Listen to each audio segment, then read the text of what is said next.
புத்தகத்தை அவங்க அறிமுகப்படுத்தலை, அதில் இருக்கிற செய்திகளை சொல்லியிருக்கிறாங்க.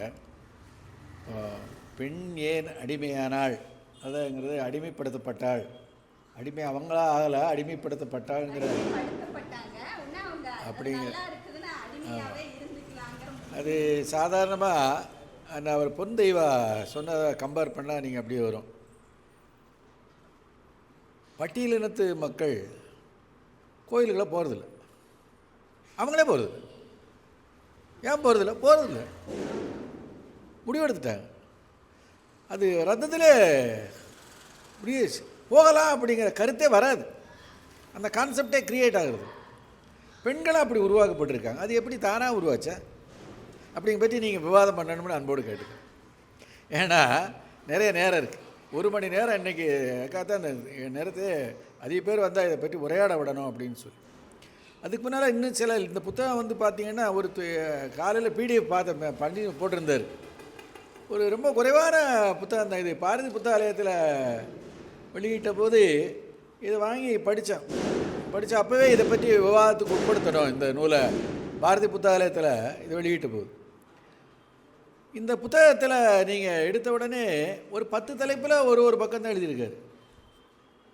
நான் எனக்கு நீங்கள் இதையும் சேர்த்து நீங்கள் பேசுனீங்கன்னா நான் இன்னும் கொஞ்சம் லீட் பண்ணிட்டா கொஞ்சம் அதை பற்றி பேசணும்னு நினைக்கிறேன். நாம் ஒரு 3/4 மணி நேரம் பற்றி உரையாடணும்னு நினைக்கிறேன். அப்போ தான் இது நிறைவு. அதில் பேசினா தான் இந்த இப்போ கற்பு அப்படின்னா கற்பெனில் இருவருக்கும் பொதுவாக வைப்போம் என்று பாரதிதாசன்லாம் பாடியிருக்காரு. அது சம்பந்தமாக அவர் எழுதுகிறார். புருஷர்கள் கற்புடையவர்கள் என்று குறிக்க நமது பாஷைகளில் தனி வார்த்தைகளை காணாமல் மறைபட்டு கிடப்பதற்கு காரணம் ஆண்களின் ஆதிக்கமே தவிர வேற இல்லை. அவ்வளோ விஷயம். ஆணாதிக்கம் எப்படி வந்துச்சு? அது இந்த சமூகத்தில் அவன் என்னைக்கு மத ரீதியாக அடிமைப்படுத்தப்படுகிறாரோ அப்போவே ஆணாதிக்கம் உருவாயிருச்சு.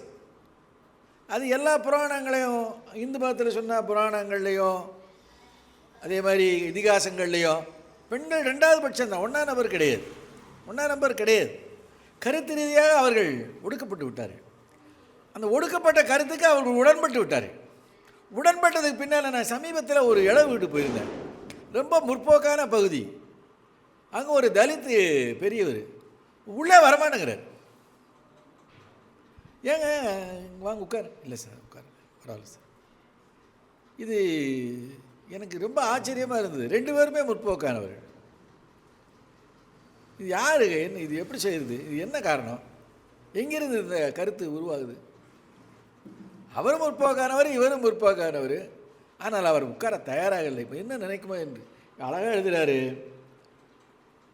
அது இந்த விஷயங்களெல்லாம் ரொம்ப ஆழமாக ஆணாதிக்கம் அப்படிங்கிற விஷயத்தை மீண்டும் நம்ம பரிசீலிக்க வேண்டியிருக்கு. அதே மாதிரி திருக்குறளில் அவர் வள்ளுவர் கற்பை பற்றி பிளண்டாக வள்ளுவரை பற்றி அவர் கடுமையாக சாடுறார். நம்ம வள்ளுவரை தான் உலக பொதுமறை ஆயிடுச்சே. உலக பொதுமறையில் தப்பே இருக்காதுல்ல. உலக பொதுமறைன்னா இப்போது பகவத்கீதை எல்லாருக்கும் தெரியும், குரான் எல்லாருக்கும் தெரியும், அதே மாதிரி பைபிள் எல்லாருக்கும் தெரியும். அதில் இருக்க தப்பே இருக்காதுல்ல. அது உலகம் போகிற. ஆனால் இவர் சொல்கிறார் திருக்குறளில் இருக்கக்கூடிய வாழ்க்கை துணை நலம், பெண்வழி சேரல், இது 2 தலைப்பாயான்னு ஒரு கேள்வி கேட்குறார். இதெல்லாம் தலைப்பாயா? நீ கவிதையை எழுதி வச்சிருக்கிற, யாருக்குங்க இந்த தினாவட்டு வரும்? அவரைத்தான் பெரியார் மண்ணுன்னு சொல்கிறாங்க. நல்ல விஷயந்தான். நானும் கூட படிக்கிற காலத்தில் ரொம்ப கோவப்பட்டேன், என்னடா இப்படி அநியாயமாக பேசுகிறாருன்னு. ஆனால் இதை பேச வேண்டும். திருக்குறளில் இருக்கிறதை ஏற்றுக்கொள்ள முடியும். இதை எழுத்து கடுமையாக அவர் எழுதின உடனே கீவா ஜெகநாதன் உட்பட பல நூற்றுக்கணக்கான தமிழ் பேராசிரியர்கள்லாம் கடுமையாக எழுதியிருக்கிறாங்க. அதை எதிர்த்து இவரை விடாமல், அதெல்லாம் ரைட் தான்ப்பா, நான் கேட்குறதுக்கு மட்டும் பதில் சொல்லு, சிறை காக்கும் காப்பு எவன் செய்யும் அப்படி நீ சொல்கிற, பெண்களை என்ன செய்யணும், நிறை காக்கும் காப்பே தலை, அவனுக்கு மட்டும்தானா இது? ஆம்பளை கிடையாதா? கேள்வி, ஆம்பளை கிடையாதா? சரி, நிறைநெஞ்சு எய்துபவர், எல்லா இலக்கியங்களையும் ஏப்பா இந்த பெண்களை படாத பாடுபடுத்துறீங்க? நீ அது சிலப்பதிகார நெஞ்சை அள்ளும் சிலப்பதிகாரம், நெஞ்சை அள்ளிக்கிட்டு போகுது. பெண்ணறிவு என்பது பெரும் பேதமைத்து, அப்படி தானே எழுதுறாரு. ஏன் கொஞ்சம் பேசுங்க சார். பெண்ணறிவு என்பது பேதமை, முட்டாள். பெண்கள் முட்டாள்கள், பேதமை உடையவர்கள். அதுதான் நெஞ்சு எள்ளும் சிலப்பதிகாரம் இல்லையா? எழுக எழுந்தனை எழுகன எழுந்தனை என் செய்தனை. எழுகன்னு சொன்னா எந்திரி போகலாம் மதுரையை பார்த்து, சரி போகலாம் முன்னாலே போயிட்டான். என்னன்னா இப்போ தப்பு பண்ணிட்டேன்னு மதுரையிலே சொல்கிறான். எந்திரினா எந்திரிச்சிடணும், அவ்வளோதான். ஏத்தான்னு எழுதி வச்சுருக்கிற அதான் அவர் சொல்கிறாரு. இதெல்லாம் இந்த பார்த்தா இத்தினூண்டு புத்தகங்க படிச்சிங்கன்னா சில இடங்களில் வேடிக்கை நமக்கே நம்ம அறியாமலே சிக்கலாக இருக்கும் நிறையா. அதே மாதிரி கற்பு உட்பட இவர் இந்த விதவை திருமணம், கல்யாண விடுதலை, டைவர்ஸ் அப்படிங்கிறதுல இப்போ லீவ் டுகெதர் வரைக்கும் வந்துருச்சு.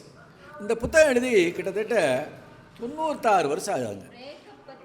96 வருஷம் ஆயிடுச்சு, 100 வருஷம் ஆயிடுச்சு. லீவ் டுகெதர் வரைக்கும் வந்தாச்சு. ஆனாலும் இந்தியாவில் அப்படியெல்லாம் வாழ்ந்துட முடியாது. எந்த சதவீதம் ஏற்றுக்காது. 99.9% கிடையாது. 1% வேணா இருக்கலாம். அதெல்லாம் நீங்கள் ஸ்வீடன் நாட்டில் கணவன் ஒரு ஆணும் பெண்ணும் சேர்ந்து வாழலாம், குழந்தைகள் இருக்கலாம். கணவனுக்கும் மனைவிக்கும் இல்லை ஆணுக்கும் பெண்ணுக்கும் விருப்பம் இல்லைன்னு வச்சுக்காங்க, 2 பேரும் பிரிஞ்சு போயிடலாம். அந்த குழந்தைய யார் பார்ப்பா? அரசாங்கம் பார்த்து. அது சின்ன நாடு பார்த்துக்குது. இந்தியா மாதிரி நாட்டில் 140 கோடி இருக்க, இங்கேயும் பார்க்கலாம்.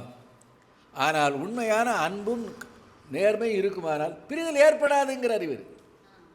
காதலை பற்றி சொல்கிறாரு. காதலுக்காகவே உசுர விடானுங்க இந்த கவிஞர்கள்லாம்.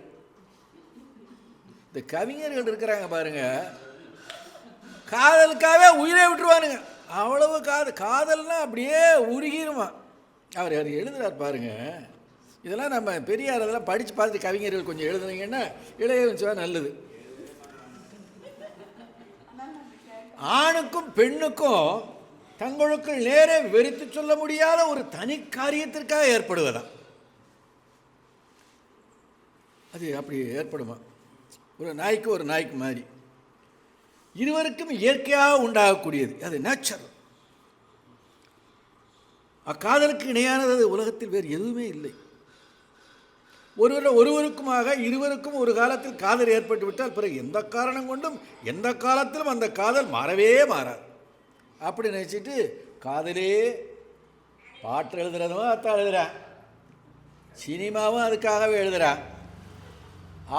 இந்த பாரதிராஜா ஒரு படம் முத எடுத்தானே, என்ன படம்? அலைகள் ஓய்வதில்லை.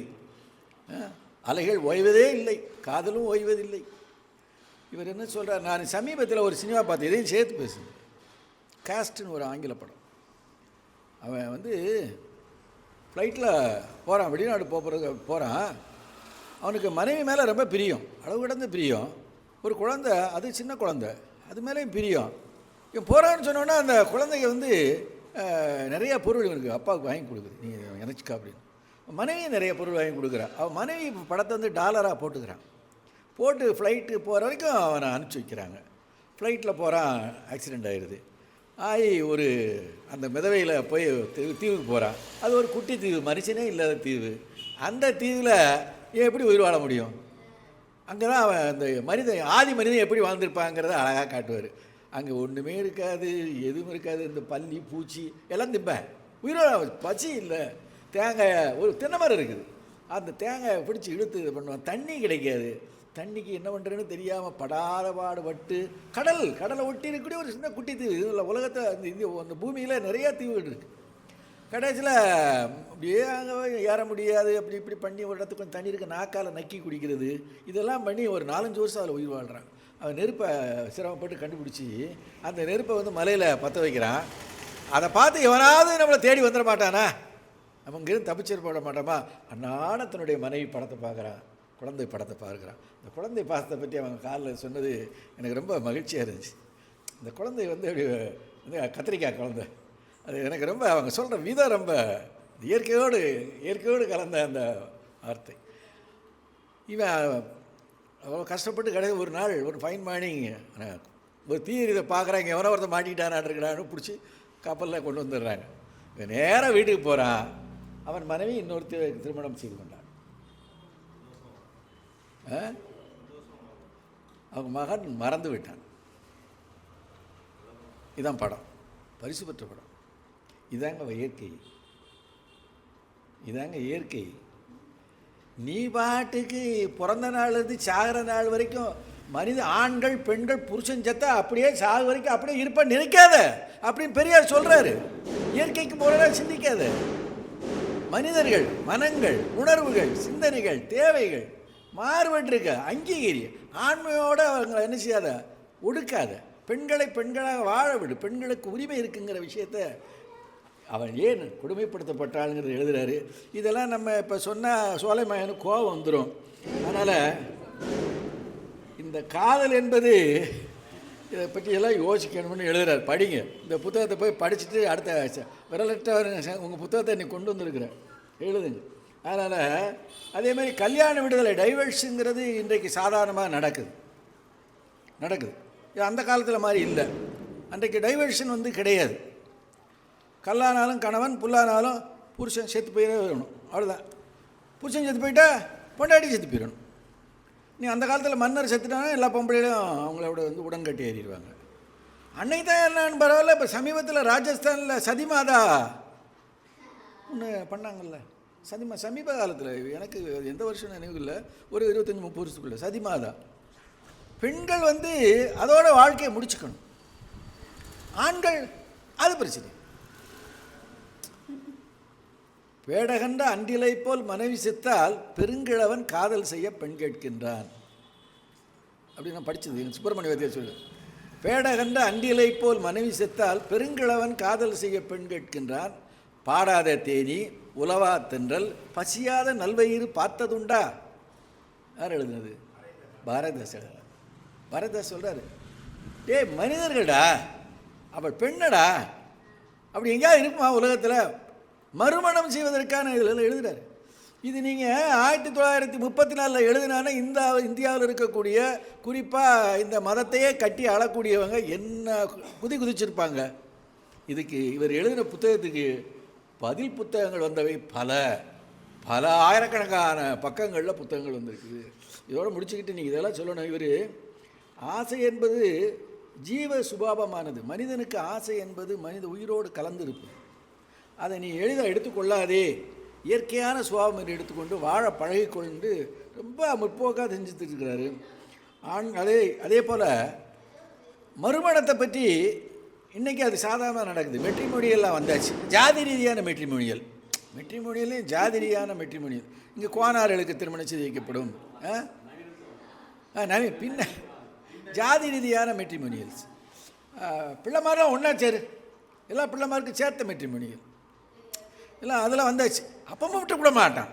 மேலும் மேலும் இருக்க மாட்டேங்கிறது, ஜாதி மேலும் மேலும் இருக்க மாட்டேங்கிறது. அது இந்த முதலாளித்துவத்துக்கு கார்பரேட் இது தேவைப்படுகிறது.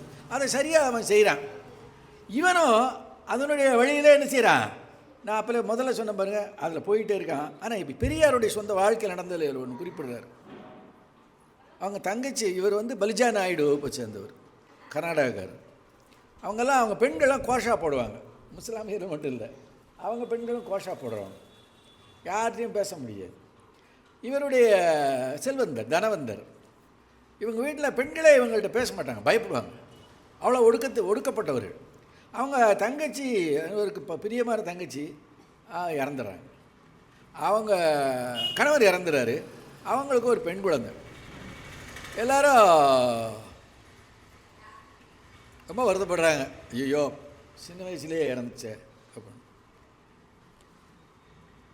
அந்த பொண்ணுக்கு கல்யாணம் பண்ணி வச்சிடறாங்க. எத்தனை வயசில்? 11 வயசு. கல்யாணம் பண்ணவனுக்கு 11 வயசு, கொஞ்சம் அதிகம். அவன் செத்து போயிடுறான்.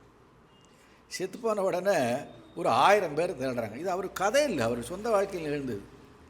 அவர் சொந்த வாழ்க்கையில் என்ன, அவர் இறந்த உடனே பெரியார் என்ன செய்கிறாருன்னா, எல்லோரும் மாமா என்னை வந்து இப்படி ஒரு கல்யாணம் எனக்கு கேட்டேனா, ஒரு பையனுக்கு கல்யாணம் பண்ணி வச்சு அவன் செத்து போயிட்டானே.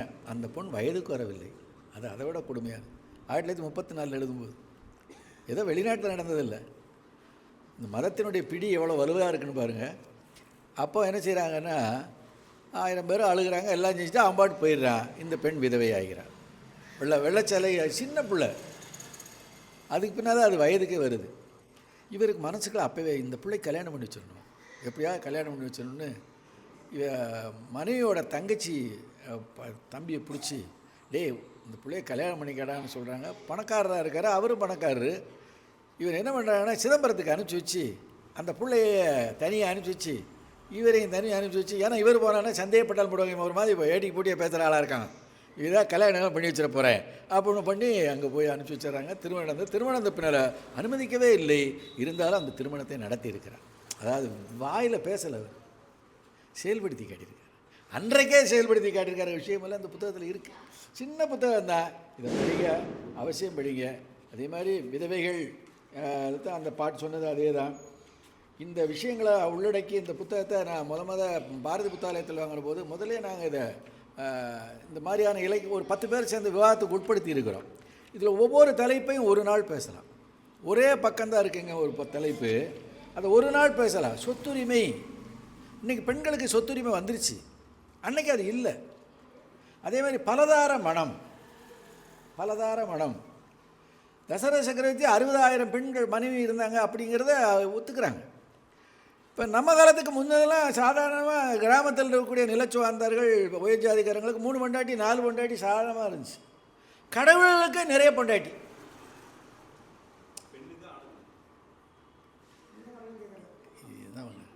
பெண் செகண்டரிங்க, கடவுள்லேயும் ஆண் கடவுள் தான் ப்ரையாரிட்டி, சாக்தம் அல்ல. நீங்கள் மதமெல்லாம் உங்களுக்கு தெரியுமில்ல, சாக்தம் அல்ல, கௌமாரம் அல்ல, இல்லையா? சைவம் வைணவம் 1ஆம் நம்பர் அவர் தான். யார்? சிவனா அல்லது விஷ்ணு தான். மற்றதெல்லாம் செகண்டரி. அவர் 2 வச்சுக்குவார், 3 வச்சுக்குவார், போகிற வழியிலலாம் ஒன்று புதுசாக ஒன்று கூட பண்ணிக்குவார். இது இந்து மதத்தில் மட்டும் வச்சுக்காதீங்க. இஸ்லாமிய மதத்தில் நபிகளுக்கு 4 மனைவி இருந்ததாக சொல்லப்படுகிறது, இல்லையா? சொல்லப்படுகிறது. அப்படின்னா உலகத்தில் பெண்ணு மட்டும் என்ன செய்யக்கூடாது, 1+ கிடையாது. அது என்னடா உனக்கு மட்டும் அது? அவர் கேள்வி அது என்னடா உனக்கு மட்டும் அது? எல்லா மத சாமிக்கும் இருக்குது, நீ மட்டும் அனுமதிக்க மாட்டேங்கிறிய. ஏற்றுக்கொள்ள முடியாதுங்கிற விஷயத்தை முக்கியமானது பெண்களுக்கு இதெல்லாம் அவர் சொல்கிறாரு. இதில் இத்தினூண்டு புத்தகத்தில் பெண்களுக்கு சொத்துரிமை வழங்கணும்னு சொல்கிறாரு. எப்படி இன்றைக்கு தலித்துகளுக்கு நில உரிமை வழங்கினால் அவருடைய உரிமைகள் பாதுகாக்கப்படும் என்று நினைக்கிறார்களோ, பெண்களுக்கு சொத்துரிமை தான் ஒரு மரியாதை ஏற்படும் சொல்கிறாரு. அன்றைக்கி வந்துருச்சு. ஆனாலும் கூட இன்றைக்கி நான் கிராமத்தில் பார்க்குறதுனா, உனக்கு எவ்வளோ நகை ஓட்டுருக்கிறேன், உன்னை எவ்வளோ கல்யாணம் பண்ணி கொடுத்துருக்கேன், 5 லட்சம் 10 லட்சம் 15 லட்சம் செலவு பண்ணி கல்யாணம் பண்ணி கொடுத்துருக்கிறேன், போடு கையெழுத்து, வேண்டி ஒரு பாதி வாங்கிக்க, ஏதோ கொஞ்சம் வாங்கிக்க. இதுதான் கிராமத்தில் நடக்க. அதுக்கு மேலே கேட்டால் தீ வச்சு எரிச்சிடும்.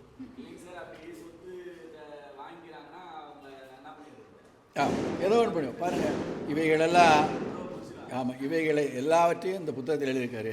நாம் என்ன சொல்கிறோன்னா, இலக்கிய களம் ரொம்ப நிறைய நேரம் எழுதிக்கிட்டு நீங்களும் பேசணும். இலக்கிய களத்தில் வெறும் கவிதைகள் கதைகள் மட்டும் இல்லாமல் இது மாதிரியான கட்டுரைகளை நாம் விவாதத்துக்கு உட்படுத்த வேண்டும், உங்கள் கருத்துக்களை சொல்ல வேண்டும் என்று கேட்டு என்னை அனுமதிச்சுக்கு முதல்ல வருத்தத்துக்கு மன்னிப்பையும் கேட்டுக்கிறேன். ஏன்னா நானே ரொம்ப நேரம் பேசியிருக்கேன்.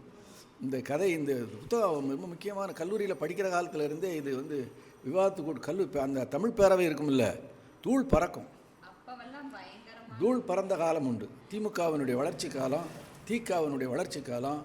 இதை உற்சாகப்படுத்தி பேசியது, நியாயமாக பேசியது ஆண்களை விட பெண்கள் பேசியது. நீங்களும் பேசணும், அதான் முக்கியம். அவங்களும் பேசியிருக்காங்க. நீங்கள் பேசுங்க, கருத்து சொல்லுங்கள்.